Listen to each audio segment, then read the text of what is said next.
The following is for informational purposes only. For medical advice, please see a medical professional.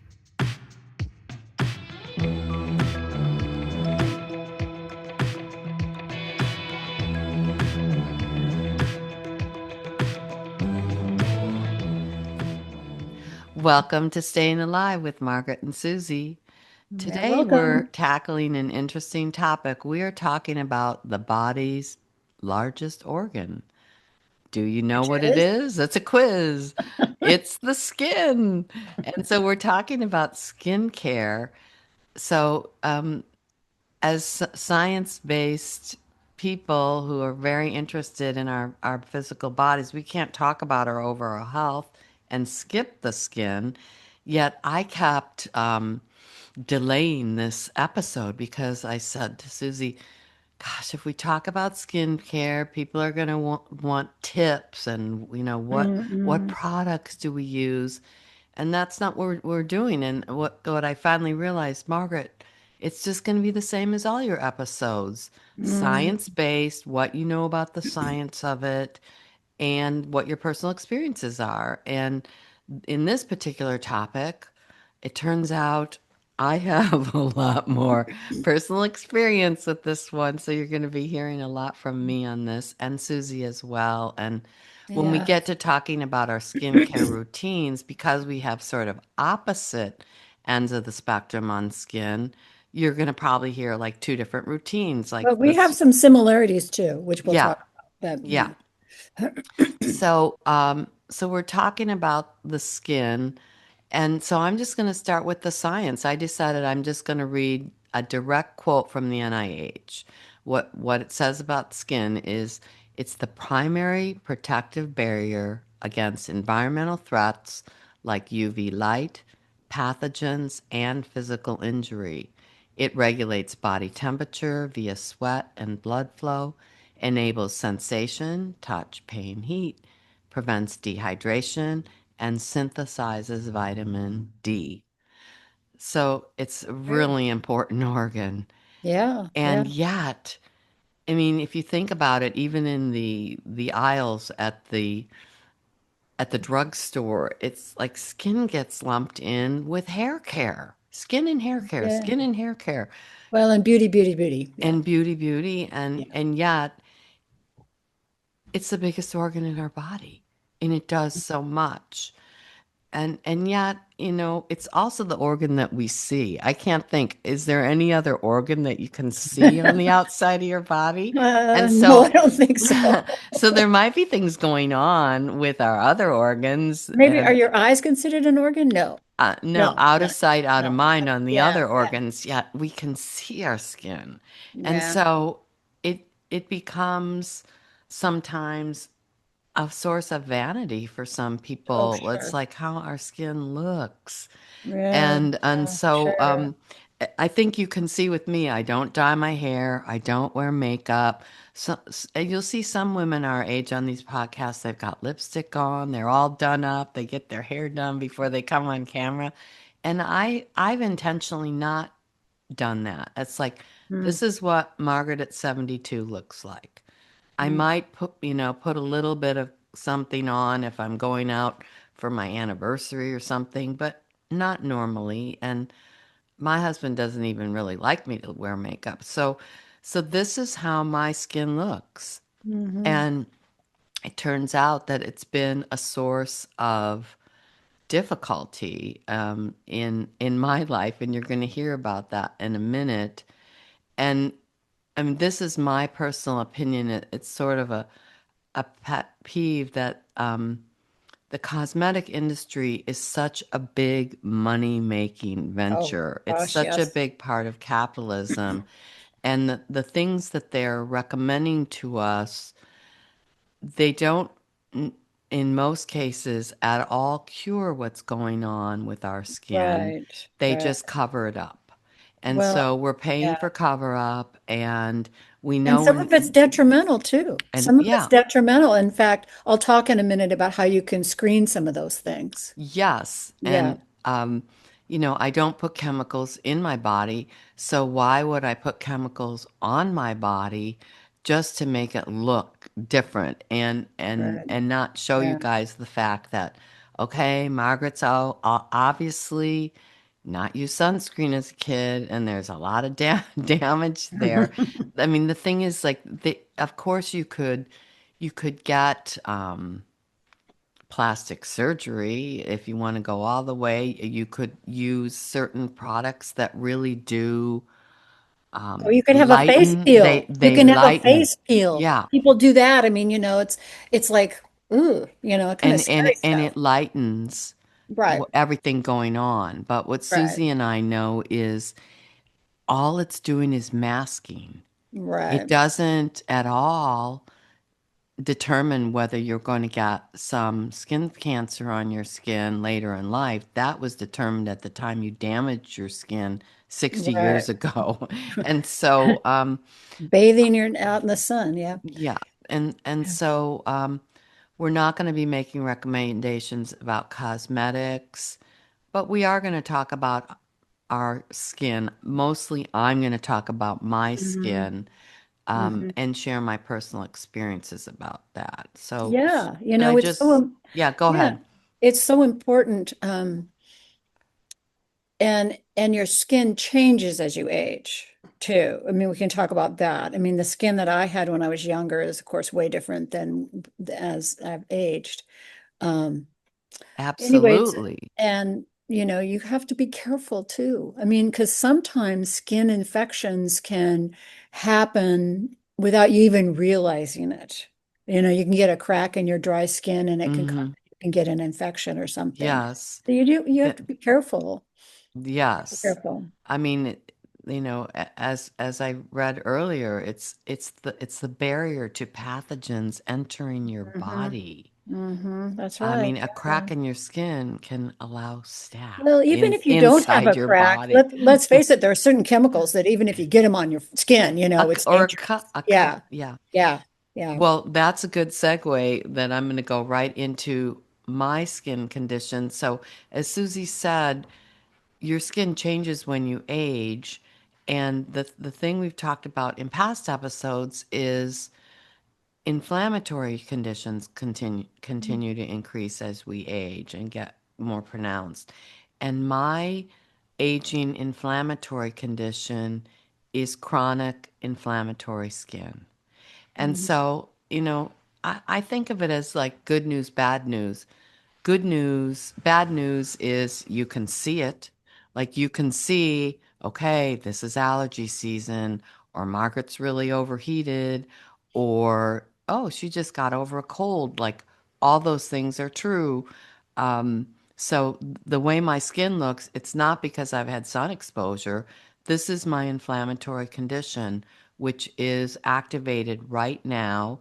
And as we're speaking, it's early April, and I live in a place where we're at the height of bloom, and it's allergy season, um, and I'm just getting over a cold virus. And so all those things triggers my inflammatory skin Mhm. condition, which comes and goes throughout the year and is very sensitive to any pathogen entering the body. And so Mhm. it's what I deal with, and I'll talk about that more because I want to talk about the anti-inflammatory diet a little bit Mhm. later. But just be aware that inflammatory conditions do get worse as we age, and so and this is mine. This is mine, and it's interesting. I also have a little bit of osteoarthritis, which is another inflammatory condition. Of course, like there are lots of gut issues that are inflammatory conditions. So we have our different genetic predispositions, Mhm. Mhm. and mine is the skin. And so in a way I see it as a good thing. It's like, okay, I know what's going on. And yes, I do have a bit of arthritis as well, but it's interesting the inflammatory anti-inflammatory lifestyle I lead completely takes care of any arthritic pains, aches and pains.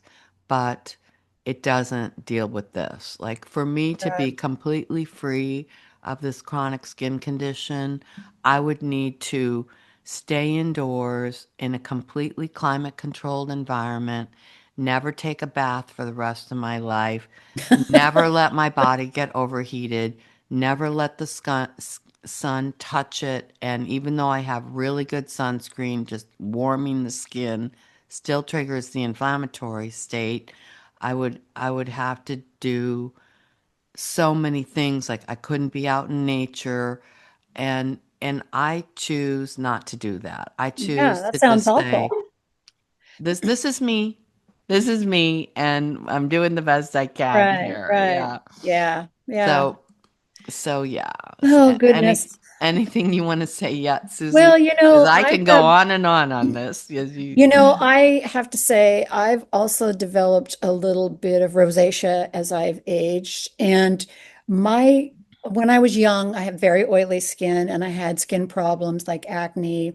I think it was brought on hormonally and with stress and, just being young. The advantage, though, also I have really oily skin. So the advantage to that is now my skin isn't aging as fast. Uh-huh. What's interesting, when I have the worst time with my skin is in the fall. Oh. And I think it's that transition from I can be out in the sun, I get a little bit of tan, I do wear sunscreen, but I get, and I try to not do too much sun anymore. But in the fall, my skin just gets really horrible. And it's Uh-huh. like flaky and oily. And it's weird. Then I have to really watch what I use on it. I have only certain soaps that I can use on my face. Yeah. Be really careful. And I use coconut oil on my face. I just buy the kind you cook with and put it on my face. And sometimes use a little bit of a tinted moisturizer that's got sunscreen in it. But yeah, my skin is more sensitive as I've aged. And, Yeah. the advantage of having oily skin again is you don't wrinkle as much. I'm starting to get a few crow's feet, but I don't Yeah. wrinkle as much. But I think that everyone is different too. Yeah. Like I've got oily skin, my sister has dry skin, my husband has dry skin, my daughter has dry skin. It's kind of like everybody's got a different kind of sensitivity on their skin. I Yeah. mean, some people can be out in the sun their whole dumb lives and not get skin cancer, Hmm. whereas other people, my husband's had a few skin cancers, not um they're not melanomas, but skin damage removed from his face. Mm. And I worry about that it's going to become something worse, but he isn't always been careful about being in the sun. He wears a hat now, but he's not as careful as he should be. Yeah. Let's talk in detail now since you've started the discussion on our skincare routines. Hmm. And then the other question I wanted to ask you is, do you have a dermatologist and how often do you see them? And I and have also your been to husband. Yeah, I have been to a dermatologist and I haven't seen him in a few years, to be honest with you. I Hmm. went and had a complete once over where they look at all your skin. Hmm. But it's been a while, to be honest with you. And So I so probably should you go you again. maybe haven't had a reason to. I mean, it's like Yeah, not yeah. every aging person needs to have a dermatologist that they see every year, just like not every aging person needs a cardiologist. Well, the problem But with that I is do that need I a see, dermatologist. well, the problem with that I see though is if you live alone, and no one else gets to look at your skin, you may have something on your back or, Mm-hmm. that you can't see. And it is sometimes, I think people as they age, if they're living alone, probably should have somebody look at their skin. Yeah. Yeah. But some people just like have say to their primary care when they go in, hey, could you look Right. at this? And then that Right. they'll determine Yeah. whether you need Yeah. to That's a good go idea. to Yeah. the dermatologist. Yeah. A So, doctor. Yeah. Should look. um, do you want to start or should I? What is your daily skincare routine? I don't, I just sometimes now I don't wash my face with soap all the time. I use just a warm washcloth at night. And then if I shower, I use soap, a special soap. Um, but that's, and then I put some coconut oil on my face, but Hmm. really I don't have to do a lot to my skin. I'm pretty lucky that way. I'd like to find a good scrub, but so many of them irritate my skin now, Hmm. so um the I'm careful about what I put on my skin. That's all there's to it. Yeah. I just don't have to do much. No, you don't. Yeah, Well, I'll I'm tell you, fortunate that. like anything and everything can irritate my skin, and so I can't even use warm water on my skin. I need to. I mean, I do when I shower, but I kind of keep my face out of it, and so I need to use cool water. So Mm, my daily routine is, well, starting at night. I use just a really mild cleanser, totally hyperallergenic, no fragrances hmm because that will bother my skin. And then I use a really good moisturizer because they say when you sleep at night, that's when you want to get the moisture back in your skin, which hmm my skin needs. And hmm then in the morning, and the moisturizer helps with the inflammation too. And then in the morning, I just splash cool water on my face. My hmm face is still clean from the night before, and I just splash cool water on, and then I have like a really good moisturizer with sunscreen that I put on right away because sometimes I'm outside within 30 minutes of getting up, or an hour. So I want the sunscreen on right away. And then I just keep reapplying that every 4 hours hmm because that's hmm how long my sunscreen lasts. And I know how long Right, it lasts. right. And Yeah. because I can't even wear a hat or it can cut my skin. Like Oh, goodness gracious. that is how sensitive my skin is. Yeah, I And do use sunscreen in the summertime, and I have some facial sunscreen that I got. hmm Um, and I do try to put it on especially if I go south, yeah. um, where it's more sunny. Yeah. And then it's interesting on the dermatologist, I was going regularly early on when I first got the rosacea diagnosis, but then I kind of realized, well, even that, it's just treating the symptoms, and there's hmm nothing really they can do. Like, I've got the diagnosis, so I know what to hmm do to just kind of live with it. And so then when I went more than a year, I couldn't get back in. It's like dermatology in Oh, where I oh, live, it's the oh, most utilized practically of oh, all the yeah. different Because you live in specialties. California. So Yeah. now I schedule every year. Mhm. And perhaps if my dermatologist is looking at something that they're watching, they might have me come in more frequently, but not generally. And so hmm I have my next appointment next week, and I'm thinking they might be cutting some things off. So Oh, I goodness. thought to myself, should I be doing this episode afterwards? Okay, so they cut Oh, this. wow. No, no, Yeah. like Well, I didn't want to. I'm glad that you have that opportunity to get in to see somebody. It's hard to get in to see a dermatologist here too. Yeah, it takes a while. Mm-hmm. But the interesting thing is Get too, us. there are some apps that you can get that will help you screen co skin things like cosmetics. There's one through the Environmental Working Group that you just go to their app and they'll kind of give you a list of products that they recommend or don't recommend in terms of environmental impact, like may have more chemicals in them. Mm-hmm. There's also an app that I don't have that's called Yucca, which is Yuka. And my sister uses it. And what you can do with it is if you have it on your phone, you can scan products in the store before you purchase them. And it You can tells scan, what the toxins are in the yeah, product. yeah. And you can do it on shampoos, lotions, creams, and food, actually. You can use it for food. And she does it all the time for cosmetic things. Yeah, it's kind of interesting. Check it out. I think they might have a website too because Yeah, they I do, I think. feel like I went there and looked some things up before the scanning hmm Yeah, option. it's Yuka. Hmm. But I notice that I'm I joined the environmental working group because we talked about that before. They're the ones that put out the Dirty Dozen and the Clean 15 list for produce. They also have resources for cosmetics. Yeah, Yeah. which is really good. So, so we basically have addressed skin cancer, which is what people would probably be most concerned about with the skin. Yeah, And then I've talked about my inflammatory condition, but keep in mind that conditions of the skin can be related to a whole variety of diseases. yeah, that's very true. We now know that there's a form of psoriasis, which is autoimmune, right? That starts on your skin, but then goes into an arthritic condition. My Mm-hmm. sister has it and started on her skin, just one spot, Mm-hmm. and then went internal.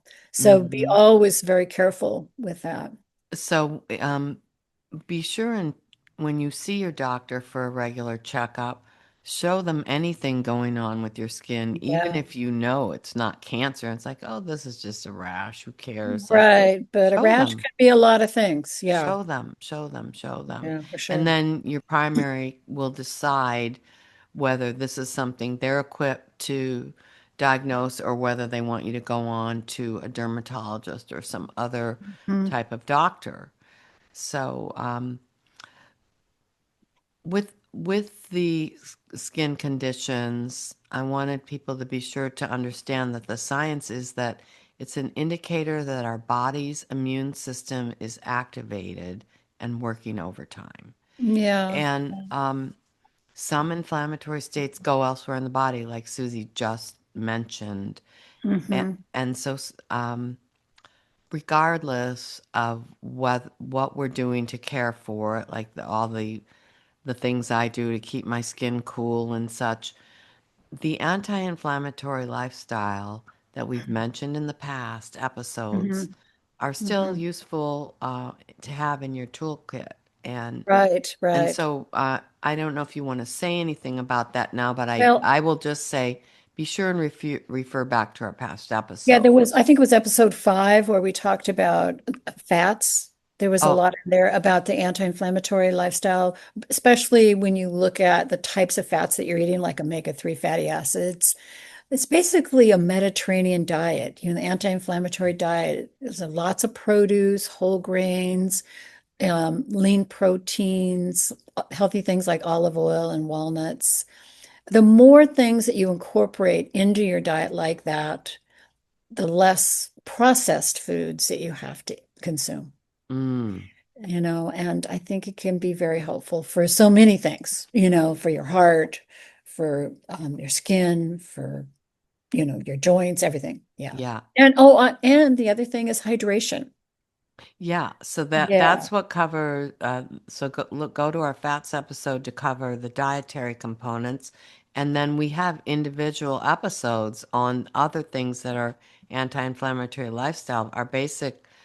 Uh, our basic catalog, almost everything's in Yeah. anti-inflammatory lifestyle Yeah. issue, hydration, Hydration is so important for your skin. Yeah. alcohol use, Yeah. I mean, our just think of, sleep, our exercise, all those things. I always think of, like real malnutrition shows up on your skin.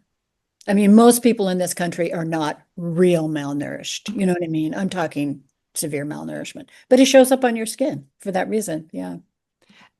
Yeah, and Susie worked with the elderly. Um, don't forget there's skin inside your body too, and if you're malnourished, Hmm. it's hard to do an operation because they can't. I Or know if you're enough all that. dehydrated, for instance, sometimes they can't even get an IV in, Mm-hmm, if you have to have a procedure. Yeah. No, it's a very serious thing. yeah. So consider the entire anti-inflammatory lifestyle.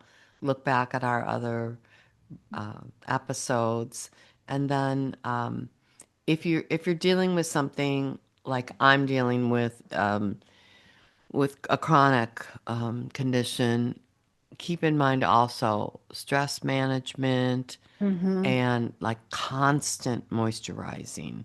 Hmm. When you have like little rashes appear or something, keeping your skin super moist all the time and safe from sun exposure, in addition to the hydration. Yeah. Extremely important.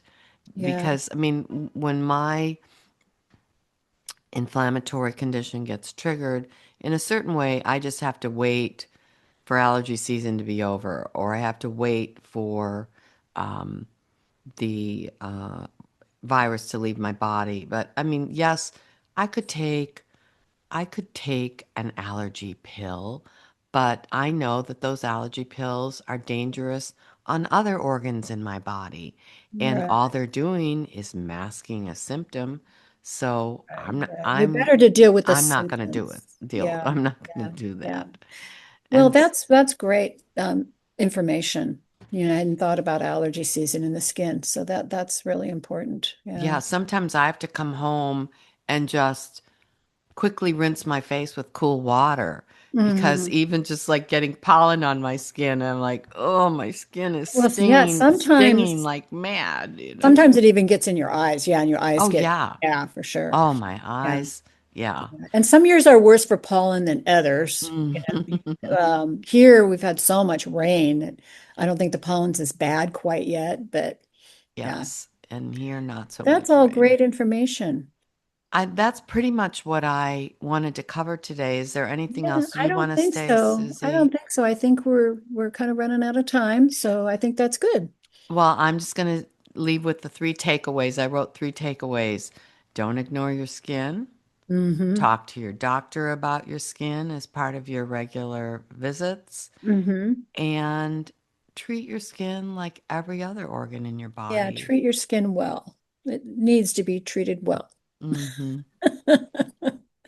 So, do you want to say anything about subscribe or Yes, please subscribe to our podcast. Look at our website, which is Staying Alive with Margaret and Susy. That's SUSY.com.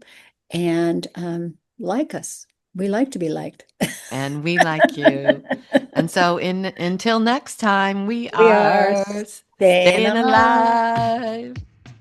You've been listening to Staying Alive with Margaret and Susie. This show is hosted by Margaret Cooley and Susie Hymas.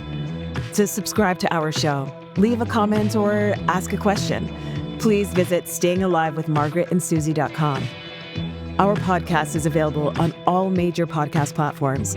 If you've enjoyed our program, please feel free to leave us a 5-star review. Thanks for listening.